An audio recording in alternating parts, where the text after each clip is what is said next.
Hello everyone, आज के इस सेशन में हम क्लास 10th केमिस्ट्री एक्सपेरिमेंट्स के सीरीज़ में एक और नया प्रैक्टिकल डिस्कस करने जा रहे हैं and that is practical number 3। Previous sessions में हमने फर्स्ट 2 प्रैक्टिकल्स को एकदम डिटेल में जाकर के डिस्कस कर लिया है, तो अब बारी आती है एक और नया प्रैक्टिकल की, यानी कि प्रैक्टिकल नंबर 3 की। सो आई होप आज के सेशन का जो टारगेट है वो सभी को है एकदम क्लियर कि आज के इस सेशन में हम एग्जैक्टली करने क्या वाले हैं। आज हम क्लास 10th केमिस्ट्री का 3rd प्रैक्टिकल डिस्कस करेंगे। तो अब एक काम करते हैं, जल्दी से सेशन को स्टार्ट कर लेते हैं। So this is Vibhuti Khare, welcome to Magnet Brains, जहाँ पे आपको सभी चैप्टर्स के वीडियो लेक्चर्स मिलते हैं बिल्कुल फ्री ऑफ कॉस्ट। यानी कि मैग्नेट ब्रेन्स में आपको 2 चैप्टर्स पढ़ने के बाद किसी भी तरह का पेमेंट करने की या पैकेज परचेज करने की रिक्वायरमेंट बिल्कुल भी नहीं है, क्योंकि मैग्नेट ब्रेन्स आप सब तक पहुँचा रहा है क्वालिटी एजुकेशन बिल्कुल फ्री ऑफ कॉस्ट। तो इसी अच्छी बात से हम स्टार्ट कर लेते हैं आज का हमारा ये सेशन, जहाँ पे हम डिस्कस करेंगे क्लास 10th केमिस्ट्री का 3rd प्रैक्टिकल। अब मैं यहाँ पे आपको पहले ही बता देती हूँ कि ये जो आपका 3rd प्रैक्टिकल है ना, इसके टोटल 4 पार्ट्स हैं, part A, B, C and D. और इन चारों ही पार्ट्स के जो एम हैं वो अलग अलग हैं। तो सबसे पहले तो हम इन सभी पार्ट्स को एक के बाद एक डिस्कस करते हैं और फिर बाद में जाकर के इस पूरे एक्सपेरिमेंट के ऊपर किस तरह के सवाल बन सकते हैं, किस तरह के क्वेश्चंस बन सकते हैं आपके वाइवा में, उन पॉसिबल क्वेश्चंस को भी हम करेंगे डिस्कस। ठीक है, तो इस पूरे सेशन में हम कैसे प्रोसीड करने वाले हैं ये समझ में आ गया आप सभी को। चलो अब हम बात करते हैं अपने इस प्रैक्टिकल नंबर 3 के फर्स्ट पार्ट की, कि इसका एम हमसे क्या बोल रहा है कि performing and observing the action of water on quicklime and classifying the reaction. यानी कि आपके पास क्या है, क्विकलाइम है और आपके पास वाटर है, पानी है और क्विकलाइम है। आपने करना क्या है, क्विकलाइम और पानी के बीच में एक रिएक्शन करवाना है।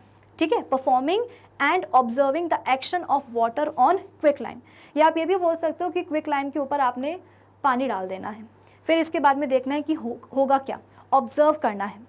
अब अगर तो क्विकलाइम और पानी के बीच में रिएक्शन होती है तो रिएक्शन को फिर आपको क्लासिफाई भी करना है कि भाई ये कौन सी रिएक्शन हो रही है, रिएक्शन हुई तो कौन सी हुई, ये भी आपको पता लगाना होगा। ठीक है, तो पार्ट 1 का एम आपको समझ में आ गया ना, कि आपके पास क्विकलाइम है, पानी है, उन दोनों के बीच में आपको रिएक्शन करवानी है, देखना है कि रिएक्शन होती है या नहीं होती है। अगर होती है तो फिर उस रिएक्शन का नाम भी बताओ, उसको क्लासिफाई भी करो। ठीक है, चलो तो इसके लिए हमारा प्रोसीजर क्या होगा कि सबसे पहले हम लेंगे क्या, क्विकलाइम।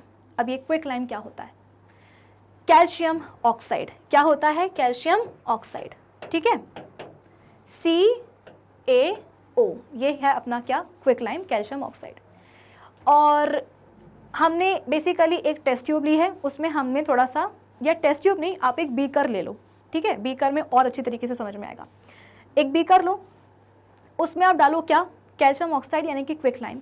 फिर इसके बाद में pour some water over quicklime slowly, धीरे धीरे करके इस क्विकलाइम के ऊपर बीकर में पानी आपने डालना है। फिर क्या होगा, stir it with a clean glass rod and touch the outer surface of the beaker. अब इसके बाद में धीरे धीरे इसको क्या करो, स्टर करो ग्लास रॉड से, और फिर हाथ से बीकर को छू करके देखो, टच करके देखो। ऑब्जर्वेशन क्या होगा, अ new substance is formed with a hissing sound. जैसे ही आप क्विकलाइम के ऊपर पानी डालोगे ना, कुछ हिसिंग साउंड आएगी। उस हिसिंग साउंड से आपको पता चलेगा कि भाई क्विकलाइम और पानी के बीच में रिएक्शन हो रही है। ऐसा नहीं है कि पानी और क्विकलाइम के बीच में कोई रिएक्शन हुई नहीं, हुई है, और इस रिएक्शन से डेफिनेटली क्या हुआ है, एक नया सब्सटेंस बना है। हिसिंग साउंड आई की ऐसे आवाज़ आ रही है, और हम बोल रहे हैं कि जो आउटर सरफेस है पूरे बीकर का, वो क्या हो गया, गर्म हो गया। भाई आपने बीकर को छू करके देखा था ना, तो छूने के बाद ये रियलाइज़ हुआ है कि कुछ ना कुछ तो गड़बड़ है। गड़बड़ क्या है कि अगर बीकर की दीवारें गर्म हुई हैं, इसका मतलब क्या कि जो भी रिएक्शन हुई है क्विकलाइम और वाटर के बीच में, उस रिएक्शन से हीट एनर्जी इवॉल्व हुई है, हीट एनर्जी रिलीज हुई है। इसका मतलब क्या, इसीलिए तो बीकर गर्म हुआ है। इसका मतलब क्या कि भाई आपकी जो भी रिएक्शन हुई है, अभी हमें नहीं पता है कि कौन सी रिएक्शन हुई है, बस इतना समझ में आ रहा है कि भाई वो रिएक्शन कैसी होने वाली है, एक्सोथर्मिक। क्यों, क्योंकि हीट लिबरेट हुई है, हीट रिलीज हुई है, जिसके कारण बीकर ही गर्म हो गया है। इन्फ्रेंस हम क्या निकालेंगे कि water reacts with quicklime to form a new substance, as heat is evolved the reaction between water and quicklime is exothermic. अभी हमें कुछ नहीं पता कि क्या बना है क्या नहीं बना, रिएक्शन को हमने अभी क्लासिफाई भी नहीं किया, बस इतना समझ में आया है कि बीकर को छूने के बाद में बीकर गर्म हुआ है तो मतलब रिएक्शन कैसी होगी, एक्सोथर्मिक होगी। और हिसिंग साउंड आई है रिएक्शन से, मतलब जब आपने क्विकलाइम में पानी डाला है तो कुछ एक हिसिंग आवाज़ आई है, एक हिसिंग साउंड आई है। उस हिसिंग साउंड से हमने इन्फ्रेंस ये निकाला कि डेफिनेटली कोई ना कोई नया सब्सटेंस बना होगा। कब? जब क्विकलाइम और पानी के बीच में रिएक्शन हुई होगी, और वो रिएक्शन जो भी हुई है वो डेफिनेटली क्या है, एक एक्सोथर्मिक रिएक्शन है। क्लियर है? चलो अब इसके बाद में हम क्या करेंगे, take a clean dropper and with its help put a drop of liquid from the beaker on a red litmus paper. अब आप क्या करोगे, एक रेड लिटमस पेपर ले लोगे, ठीक है, रेड लिटमस पेपर ले लिया है, बिल्कुल ले लिया है। और इस रेड लिटमस पेपर पर आप क्या करोगे, ड्रॉपर लो और बीकर में आपने जो भी रिएक्शन करी थी क्विकलाइम और पानी की, और उससे जो भी कुछ बना है, अभी आपको नहीं पता है कि क्या बना है, जो भी बना है आपका प्रोडक्ट, उसको आप क्या करोगे, ड्रॉपर से उठाओगे और उठाने के बाद उसकी कुछ बूंदे जो है कहाँ डालोगे, इस रेड लिटमस पेपर पर डाल दोगे। हुआ क्या, रेड लिटमस पेपर ब्लू। और हम सबको पता है कि रेड लिटमस पेपर ब्लू कब बनता है, या रेड लिटमस पेपर ब्लू में कब चेंज होता है, जब सॉल्यूशन कैसा हो, बेसिक हो। यानी कि जो भी प्रोडक्ट बना है कैल्शियम ऑक्साइड और पानी के बीच की रिएक्शन से, वो प्रोडक्ट कैसा है, definitely it is basic in nature, तभी तो रेड लिटमस पेपर कन्वर्ट हुआ है ब्लू में। So the new substance formed by the reaction between water and quicklime is basic in nature. खत्म बात। देखो हम कर क्या रहे हैं, सबसे पहले तो हमने क्विकलाइम लिया, उसमें हमने पानी डाला। अब जो भी रिएक्शन हुई है उसको हम धीरे धीरे ऑब्जर्व करते जा रहे हैं और उससे कुछ ना कुछ कंक्लूजन निकाल रहे हैं कि भाई हिसिंग साउंड आई है तो कुछ नया बना होगा, बीकर गर्म हुआ है तो जो भी रिएक्शन हुई है वो एक्सोथर्मिक हुई है। अब रेड लिटमस ब्लू में चेंज हुआ है, इसका मतलब क्या कि जो भी नया सब्सटेंस बना है वो कैसा है, बेसिक है नेचर में। ठीक है, अब हमने क्या करा, now filter the mixture of a beaker and take about 5 ml of filtrate in a test tube and blow air through the liquid. अब हम क्या करेंगे, पूरे के पूरे मिक्सचर को फिल्टर करेंगे और जो भी आपके पास फिल्ट्रेट आएगा उसका हम 5 ml लेंगे और उसमें हम क्या करेंगे, एयर ब्लो करेंगे, ऐसे फूकेंगे। फूकने से क्या होगा, हमारे मुंह से या हमारे नोस्ट्रिल से कौन सी गैस निकलती है, कार्बन डाइऑक्साइड। तो इसका मतलब क्या कि जब हम उस फिल्ट्रेट में 5 ml फिल्ट्रेट में फूंक रहे हैं, एयर ब्लो कर रहे हैं, तो बेसिकली एयर में हम कर क्या रहे हैं, हम कार्बन डाइऑक्साइड ब्लो कर रहे हैं उस मिक्सचर में, है ना। तो ऑन पासिंग कार्बन डाइऑक्साइड हुआ क्या, जब हमने फिल्ट्रेट में कार्बन डाइऑक्साइड गैस को पास कराया वो मिल्की हो गया। और मिल्की होने का मतलब क्या है, देखो ये बेसिकली आपने करा क्या है, एयर को ब्लो करके, कार्बन डाइऑक्साइड ब्लो करके, कि आपने कार्बन डाइऑक्साइड गैस का टेस्ट लगाया है ना। तो बेसिकली कार्बन डाइऑक्साइड गैस के पैसेज से हुआ क्या कि वो जो फिल्ट्रेट था वो क्या हो गया है, मिल्की हो गया है। और हमने पूरे चैप्टर में, क्लास 10th केमिस्ट्री का जो चैप्टर है अपना, उसमें हमने हर कहीं क्या पढ़ा है, लाइम वाटर टर्न्स मिल्की। जो लाइम वाटर है वो मिल्की हो जाता है कब, जब कार्बन डाइऑक्साइड का पैसेज होता है। तो डेफिनेटली जो नया सब्सटेंस बना है वो क्या होने वाला है, लाइम वाटर ही होने वाला है, यानी कि कैल्शियम हाइड्रोक्साइड ही होने वाला है। यानी कि रिएक्शन क्या हुई होगी, कैल्शियम ऑक्साइड यानी कि क्विकलाइम प्लस वाटर क्या बन जाएगा यहाँ पे, कैल्शियम हाइड्रोक्साइड, एक्वस ले लेना इसका, प्लस आप बोलोगे कि हीट रिलीज हुई थी तभी तो बीकर गर्म हुआ था, तभी तो ये रिएक्शन क्या बनी है, एक एक्सोथर्मिक रिएक्शन बनी है। Now the new substance formed by the reaction between quicklime and water is must be calcium hydroxide. आई बात समझ में, ये लाइम वाटर है, ये क्विकलाइम है, ठीक है। तो ये रिएक्शन अपनी हुई है। आगे क्या है, कुछ है क्या, अच्छा देखो इतने जल्दी इस प्रैक्टिकल का जो फर्स्ट पार्ट है वो हो भी गया। फर्स्ट पार्ट में आपने बस इतना ही करना था कि कैल्शियम ऑक्साइड और पानी के बीच में रिएक्शन करवानी थी। अब इसके बाद में उसको क्लासीफाई करो रिएक्शन को कि भैया वो रिएक्शन कौन सी रिएक्शन है, ठीक है। तो यहाँ पे हमने देखा कि जब हमने कैल्शियम ऑक्साइड में क्विकलाइम में पानी डाला तो हिसिंग साउंड आई और बीकर गर्म हो गया, तो कुछ ना कुछ नया सब्सटेंस बना और रिएक्शन कैसी हुई, एक्सोथर्मिक हुई। फिर जब हमने रेड लिटमस पे डाल के देखा उस न्यू सब्सटेंस को तो वो ब्लू हो गया, यानी कि जो नया सब्सटेंस है वो डेफिनेटली क्या है, बेसिक है नेचर में।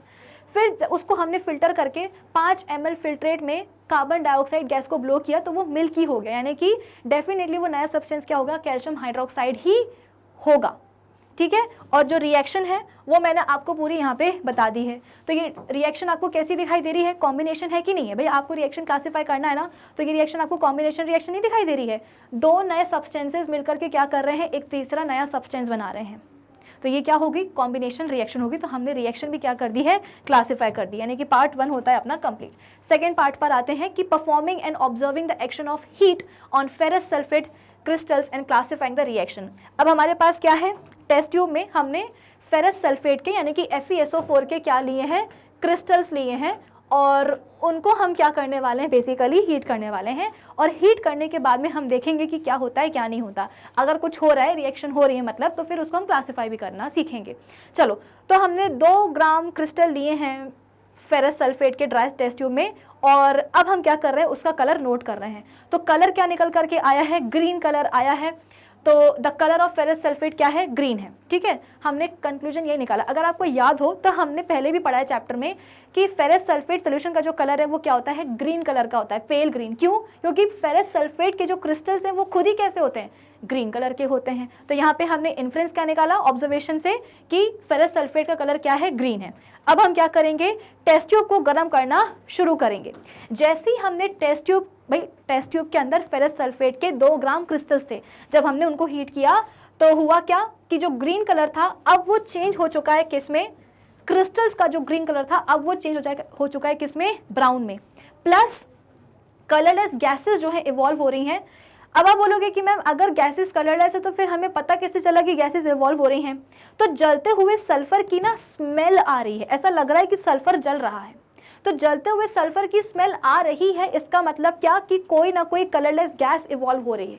हो सकता है कि वो सल्फर की ही कोई गैस हो।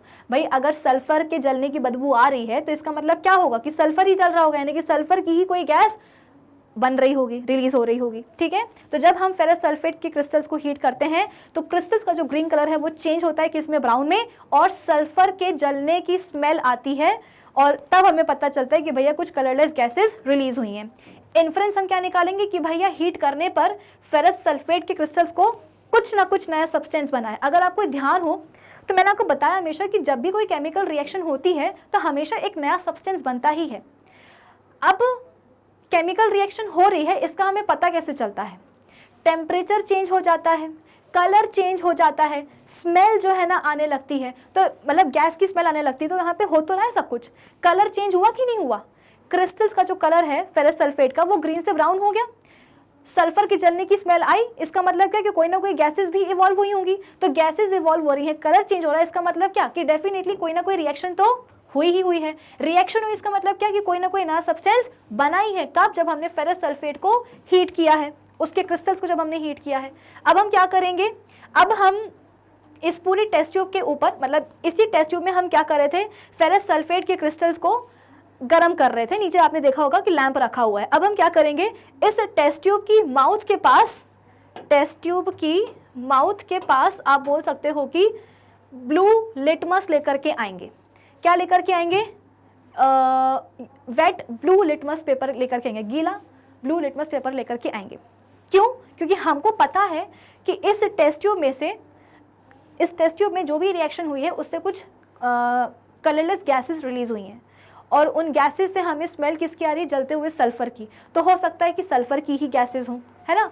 तो इस चीज़ को कंफर्म करने के लिए हम क्या कर रहे हैं, यहाँ पे वेट ब्लू लिटमस पेपर लेकर के आए हैं कि जो भी गैसेस निकली हैं उन गैसेस का जो नेचर है उसको हम टेस्ट करते हैं ब्लू लिटमस पेपर के ऊपर। हुआ क्या कि जो ब्लू लिटमस पेपर है, जो ब्लू लिटमस पेपर है वो क्या हो गया, रेड हो गया। और हम सबको पता है कि ब्लू लिटमस पेपर रेड कब होता है, जब सोल्यूशन कैसा हो, एसिडिक हो। यानी कि डेफिनेटली जो भी गैसेस निकली हैं, रिलीज हुई हैं, प्रोड्यूस हुई हैं, वो कैसी हैं, एसिडिक ही है नेचर में। तो डेफिनेटली वो क्या हो सकती हैं, सल्फर की ही गैसेस हो सकती हैं। सल्फर डाइऑक्साइड हो सकता है, सल्फर ट्राइऑक्साइड हो सकता है। ठीक है, now soak a strip of filter paper in acidified solution of potassium dichromate. अब हम क्या करेंगे, पोटेशियम डाइक्रोमेट यानी कि K2Cr2O7, K2Cr2O7 plus H2SO4 filter paper की स्ट्रिप लेंगे, उसमें हम क्या करेंगे, acidified solution of potassium chromate dichromate डालेंगे, और उसको हम क्या करेंगे, जो गैस है उसके कांटेक्ट में लेकर के आएंगे। आई बात समझ में? तो अल्टीमेटली यहाँ पे होगा क्या, जो ऑरेंज कलर होगा स्ट्रिप का वो क्या हो जाएगा, ग्रीन में चेंज हो जाएगा। किस में चेंज होगा, ग्रीन में, ग्रीन कलर में। ऐसा क्यों भाई, हम कर क्या रहे हैं, हमने जब फेरस सल्फेट के क्रिस्टल्स को जब हमने हीट किया तो हमें पता चला कि जो ग्रीन कलर है अब वो ब्राउन कलर में चेंज हो गया है। क्रिस्टल्स का जो ग्रीन कलर है वो अब वो ब्राउन कलर में चेंज हो गया है। प्लस कुछ गैसेस रिलीज हुई हैं, उन गैसेस के नेचर को टेस्ट करने के लिए, अच्छा खास बात क्या थी कि वो जो कलरलेस गैसेस रिलीज हुए ना उनसे हमें स्मेल कैसी आ रही है, जलते हुए सल्फर की आ रही है। तो कहीं ना कहीं हमने दिमाग लगाया कि हो सकता है कि जो कलरलेस गैसेस रिलीज हुई हैं वो कौन सी गैस हो, सल्फर की ही गैस हो। सल्फर डाइऑक्साइड हो सकती है, सल्फर ट्राइऑक्साइड हो सकती है। फिर हमने क्या किया, इन गैसेस का जो नेचर है उसको चेक करने के लिए हम वेट ब्लू लिटमस पेपर लेकर के आए हैं गैसेस के पास। तो वो लिटमस पेपर रेड में चेंज हो गया, रेड कलर में चेंज हो गया। इसका मतलब क्या कि डेफिनेटली जो गैसेस इवॉल्व हुई हैं उनका नेचर कैसा है, एसिडिक है। फिर इसके बाद में हम क्या कर रहे हैं, फिल्टर पेपर को हम सोक कर रहे हैं किसमें, एसिडिफाइड पोटेशियम डाइक्रोमेट सॉल्यूशन में। और फिर इसके बाद में भाई फिल्टर पेपर की स्ट्रिप को आपने सोक कर दिया किसमें, एसिडिफाइड पोटेशियम डाइक्रोमेट में। अब इस फिल्टर पेपर की स्ट्रिप को आप क्या कर रहे हो, उन्हीं इवॉल्व्ड गैस के पास लेकर के जा रहे हो। अभी हम मान के चलते हैं भाई इतना काम कर लिया है तो ये मानना तो बनता है ना कि हो सकता है कि सल्फर डाइऑक्साइड ही क्या हो रही हो, रिलीज हो रही हो। अब हम क्या कर रहे हैं, सल्फर डाइऑक्साइड गैस के लिए ही टेस्ट लगा रहे हैं। टेस्ट क्या है, यही वाला है कि हमने पेपर की स्ट्रिप को जो है ना सोक किया है किसमें, acidified solution of potassium dichromate में। इसका कलर क्या होता है, ऑरेंज होता है। और जब ऐसे फिल्टर पेपर की स्ट्रिप को हम क्या करेंगे, रिलीज हुई गैस के पास लेकर के जाएंगे तो जो ऑरेंज कलर है वो चेंज हो जाएगा किसमें, ग्रीन में। क्यों होगा चेंज ग्रीन में, क्योंकि पता है यहाँ पे क्या बनने वाला है, यहाँ पे बनने वाला है क्रोमियम सल्फेट। क्या बनेगा, क्रोमियम सल्फेट बनेगा। प्लस यहाँ पे क्या बनेगा, पोटेशियम सल्फेट भी बनेगा। प्लस आप बोल सकते हो कि पानी भी बनेगा। ये रिएक्शन होने वाली है। ये एक कंफर्मेटरी टेस्ट है जो कि इस बात का हमें सबूत देता है कि डेफिनेटली जो भी गैस रिलीज हुई है वो क्या है, सल्फर की ही गैस है, वो सल्फर डाइऑक्साइड ही है। तभी तो सल्फर की जलने की बदबू आ रही थी कलरलेस गैस में से, क्योंकि जब हमने सल्फर डाइऑक्साइड को इसके साथ ट्रीट करा है इसका कलर कैसा था, ऑरेंज था, और अब क्या हो चुका है, ग्रीन हो चुका है। तो ग्रीन क्यों हुआ है भाई, क्योंकि क्रोमियम सल्फेट बना है। ये तभी प्रोडक्ट्स बनते, ये ग्रीन कलर का क्रोमियम सल्फेट तभी बनता जब सल्फर डाइऑक्साइड गैस रिलीज होती। तो हो तो रही है, मिल तो गया सबूत। तो हमने कंफर्मेटरी टेस्ट भी लगा दिया है कि भाई जब फेरस सल्फेट के क्रिस्टल्स को जब हम हीट करते हैं तो सल्फर डाइऑक्साइड गैस ही बनती है। एक्चुअली होता क्या है कि जब हम फेरस सल्फेट के क्रिस्टल्स को हीट करते हैं ना तो फेरस सल्फेट के क्रिस्टल्स में ना वाटर मॉलिक्यूल्स होते हैं, और जब इन क्रिस्टल्स को जब हम हीट करते हैं तो ये वाटर मॉलिक्यूल्स निकल जाते हैं। तो यहाँ पे क्या बन जाता है, फेरिक ऑक्साइड बन जाता है, Fe2O3 बन जाता है। प्लस सल्फर डाइऑक्साइड और सल्फर ट्राइऑक्साइड गैसेस भी क्या होती हैं, रिलीज होती हैं। ये होती है रिएक्शन। बेसिकली आपसे यही तो पूछा गया था ना कि जब फेरस सल्फेट के क्रिस्टल्स को जब आप हीट करोगे तो क्या रिएक्शन होगी, उसे क्लासिफाई करो। तो कर तो दिया क्लासिफाई, डिकम्पोजिशन रिएक्शन। एक बड़ा सब्सटेंस छोटे छोटे सब्सटेंसेस में टूट रहा है तो ये क्या होगी, एक डिकम्पोजिशन रिएक्शन ही तो होगी। इस डिकम्पोजिशन रिएक्शन में फेरिक ऑक्साइड बना है, सल्फर डाइऑक्साइड और सल्फर ट्राइऑक्साइड गैसेस बनी है। सल्फर डाइऑक्साइड गैस बनी है नहीं बनी है उसको टेस्ट करने के लिए हमने क्या करा, ब्लू लिटमस पेपर को लेकर के आए, वो रेड हो गई। इसका मतलब क्या कि डेफिनेटली जो गैस है वो क्या है, एसिडिक है नेचर में। फिर इसके बाद में पेपर की स्ट्रिप, फिल्टर पेपर की स्ट्रिप को हमने acidified solution of potassium dichromate में कोट किया और उसको गैस के पास लेकर के गए। तो ऑरेंज कलर चेंज हो गया किसमें, ग्रीन कलर में। क्यों, क्योंकि वहाँ पे क्या बना है, क्रोमियम सल्फेट बना है। आई बात समझ में। प्लस पोटेशियम सल्फेट और पानी भी बना है। तो ऑरेंज कलर जो चेंज हुआ है ग्रीन कलर में वो क्या बात बताता है कि डेफिनेटली सल्फर डाइऑक्साइड गैस ही इवॉल्व हुई है। आई बात समझ में। ये हुआ क्या, आपके प्रैक्टिकल का सेकेंड पार्ट। थर्ड पर आते हैं कि performing and observing the reaction of iron nails kept in copper sulphate solution and classifying the reaction. यानी कि आपके पास क्या है, कॉपर सल्फेट सोल्यूशन है, ब्लू कलर का सोल्यूशन है, और उसमें आपने क्या करा है, लोहे की कीलें डाल दी हैं। तो ये तो मतलब एक ऐसी चीज़ है जो कि हम सबको पता है कि क्या होने वाला है ना। उसमें क्या होता है बेसिकली, लिख देती हूँ यहाँ पे मैं, कॉपर सल्फेट प्लस आयरन। अब जैसे ही लोहे की कीलों का जो आयरन है वो देखेगा कॉपर सल्फेट में, कॉपर को दिमाग हो जाएगा ख़राब कि अरे यार आयरन तो रिएक्टिविटी सीरीज़ में हमसे, मतलब आयरन बोलेगा कॉपर को देख करके कि भाई साहब कॉपर जो है वो तो हमसे रिएक्टिविटी सीरीज़ में नीचे आते हैं। फिर कॉपर की क्या मजाल होगी कि हमारे सामने सल्फेट के साथ में क्या कर रहा है, कंपाउंड बना रहा है, चलो हटो यहाँ से। तो ये जाएगा, आयरन कॉपर को डिस्प्लेस करेगा उसकी सोल्यूशन में से और क्या बना लेगा, फेरस सल्फेट सोल्यूशन बना लेगा, प्लस बेचारा हो जाएगा कॉपर घर से बेघर। तो जब आप कॉपर सल्फेट सोल्यूशन में, जो कि कैसा है, ब्लू कलर का है, लोहे की कीलें डालोगे तो सोल्यूशन का ब्लू कलर चला जाएगा, प्लस हम बोलते हैं कि अब वो ग्रीन कलर का सोल्यूशन बन जाएगा। और लोहे की कीलों के ऊपर आपको बकायदा कॉपर के कॉपर का जो ब्राउन कलर का जो डिपोजिशन है वो भी आपको दिखाई देगा। भाई कॉपर को तो हटा ही दिया है ना सोल्यूशन में से, उसके कंपाउंड में से, तो अब कॉपर कहाँ जाएगा, तो लोहे की कीलों के ऊपर ही आकर के डिपॉजिट होगा, यानी कि लोहे की कीलों के ऊपर आपको रेडिश ब्राउन कलर का कॉपर का डिपोजिशन देखने को मिलेगा। खत्म बात। चलो ये था थर्ड पार्ट। फोर्थ पार्ट क्या है कि performing and observing the reaction between the sodium sulphate and barium chloride solutions and classifying the reaction.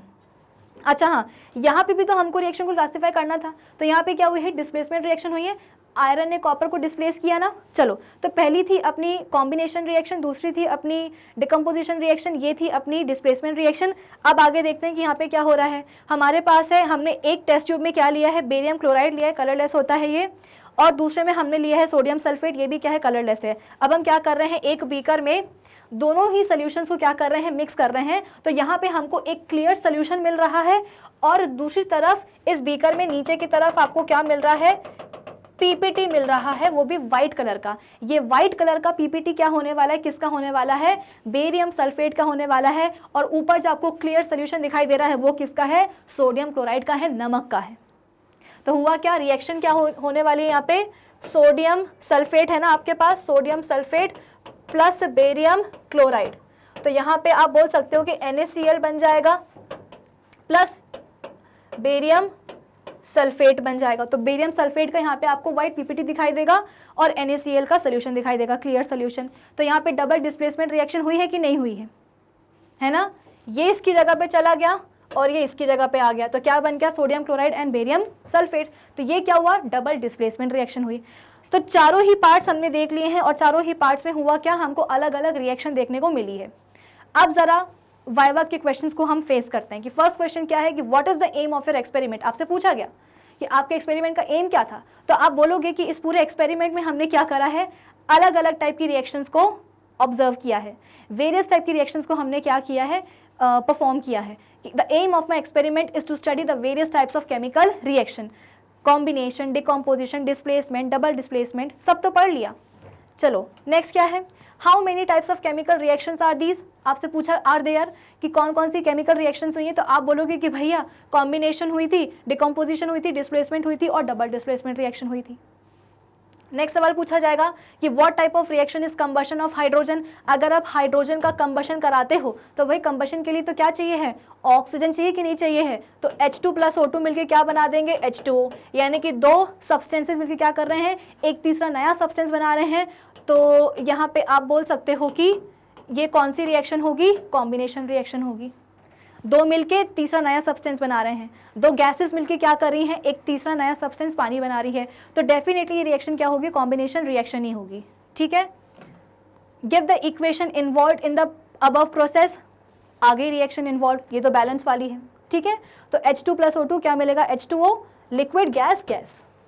ठीक है, चलो आगे बढ़ते हैं। Can the above reaction be classified as redox reaction. क्या इस ऊपर वाली रिएक्शन को, मतलब कि ये वाली रिएक्शन को हम रिडॉक्स रिएक्शन बोल सकते हैं। हाँ बिल्कुल बोल सकते हैं। हो क्या रहा है कि अभी हाइड्रोजन और ऑक्सीजन दोनों ही क्या है, अपनी 0-0 ऑक्सीडेशन स्टेट में है। इसमें भी 0 है, इसमें भी 0 है, लेकिन जब पानी बना तो इस पानी में आप बोल सकते हो कि जो हाइड्रोजन है अब इसकी ऑक्सीडेशन स्टेट कितनी हो गई है, +1 हो गई है, और जो ऑक्सीजन है उसकी कितनी हो गई है, -2 हो गई है ना। अभी दोनों ही हाइड्रोजन और ऑक्सीजन दोनों की ही जो स्टेट्स हैं, ऑक्सीजन जो स्टेट्स हैं, रिएक्शन के पहले कितनी थी, 0 0 थी, इसकी भी थी, इसकी भी थी, लेकिन रिएक्शन के बाद हुआ क्या, हाइड्रोजन 0 से लेकर के अपनी ऑक्सीडेशन स्टेट +1 पे आ गया है और ऑक्सीजन अपने 0 ऑक्सीडेशन स्टेट से -2 पे आ गया है। इसका मतलब क्या, हाइड्रोजन का ऑक्सीडेशन हुआ है और ऑक्सीजन का रिडक्शन हुआ है। तो जब ऑक्सीडेशन और रिडक्शन रिएक्शन एक साथ होती तो उसे हम क्या बोलते हैं, रिडॉक्स रिएक्शन। तो डेफिनेटली यहाँ पे क्या हुई है, रिडॉक्स रिएक्शन हुई है। आप ऐसे भी तो देख सकते हो ना कि हाइड्रोजन में O का एडिशन हुआ है तो वो क्या हो जाएगा, ऑक्सीडाइज, लेकिन ऑक्सीजन में हाइड्रोजन का एडिशन हुआ है, इसका मतलब क्या, उसका हो जाएगा रिडक्शन। आई बात समझ में। तो डेफिनेटली ये क्या हो सकती है, रिडॉक्स रिएक्शन हो सकती है। आपसे अगर आपका एग्जामिनर पूछेगा तो घबराना मत, कॉन्फिडेंस के साथ में जवाब देना कि हाँ भाई है redox reaction. If we add, next question है, if we add silver to an aqueous solution of copper sulphate what happens and why. Silver को अगर आप कॉपर सल्फेट सोल्यूशन में ऐड करोगे तो कुछ होगा क्या, नहीं होगा। क्यों नहीं होगा, सिल्वर लेस रिएक्टिव होता है कॉपर से, तो चाहे वो अपना कितना भी दिमाग खराब कर ले, कॉपर सल्फेट में कॉपर को देख करके वो कॉपर को डिस्प्लेस कर ही नहीं सकता।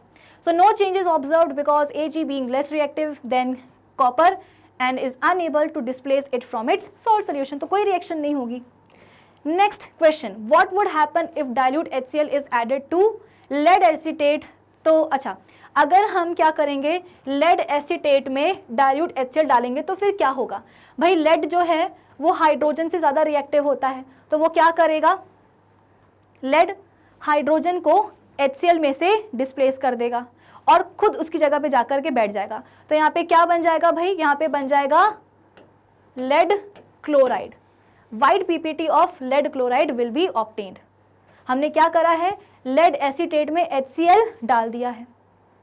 अब जहाँ पे लेड देखेगा HCl में H को, हो जाएगा दिमाग खराब कि ये तो रिएक्टिविटी सीरीज में मुझसे नीचे आता है, ये कैसे कंपाउंड बना सकता है। तो लेड जाएगा, हाइड्रोजन को धक्का मारेगा, खुद उसकी जगह पे जाकर के बैठेगा और क्या बना लेगा, white PPT of lead chloride. ठीक है, चलो यहाँ पे भी क्या हुआ है भाई, डिस्प्लेसमेंट रिएक्शन हो चुकी है। Now give the equation involved and identify the type of chemical reaction. अब जो आपने पढ़ा है उसको आप केमिकल, उसकी जो इक्वेशन है वो आप लिख दो। तो लेड एसीटेट प्लस HCl क्या बन जाएगा, यहाँ पे एसिटिक एसिड बन जाएगा CH3COOH प्लस लेड क्लोराइड बन जाएगा। तो डिस्प्लेसमेंट रिएक्शन तो है, लेकिन क्या है, डबल डिस्प्लेसमेंट है। क्यों, क्योंकि अगर लेड हाइड्रोजन की जगह पे आकर के लेड क्लोराइड बना रहा है तो बदले में हाइड्रोजन भी तो लेड की जगह पे जाकर के बैठ रहा है ना, और एसिटिक एसिड बना लिया, तो ये क्या हो जाएगी, डबल डिस्प्लेसमेंट रिएक्शन।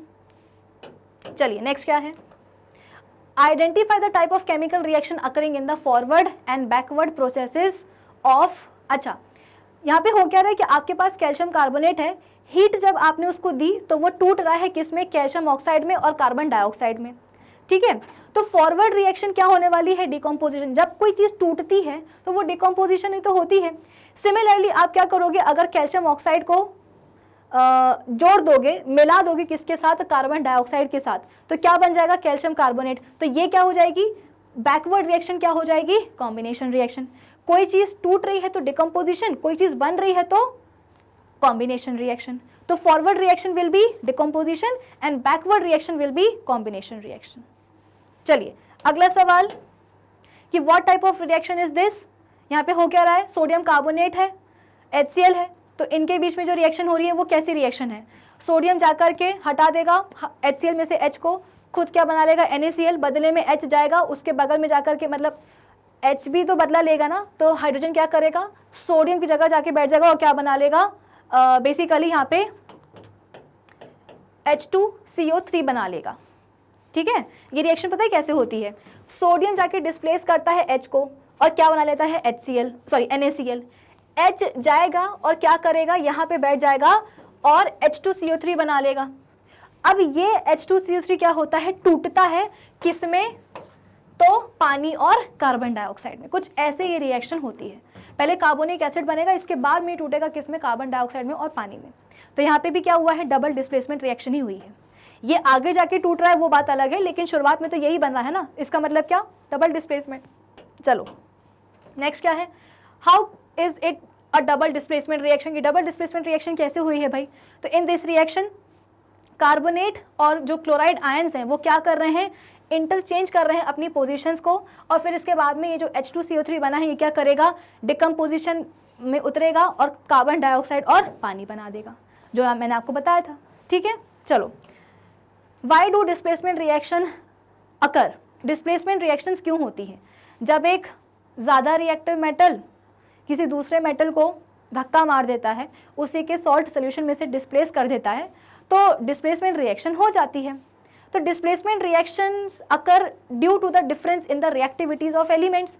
अ मोर रिएक्टिव एलिमेंट मेटल भी हो सकता है, नॉन मेटल भी हो सकता है, वो क्या करता है, लेस रिएक्टिव एलिमेंट को मेटल या नॉन मेटल को डिस्प्लेस कर देता है उसी के सॉल्ट सोल्यूशन में से।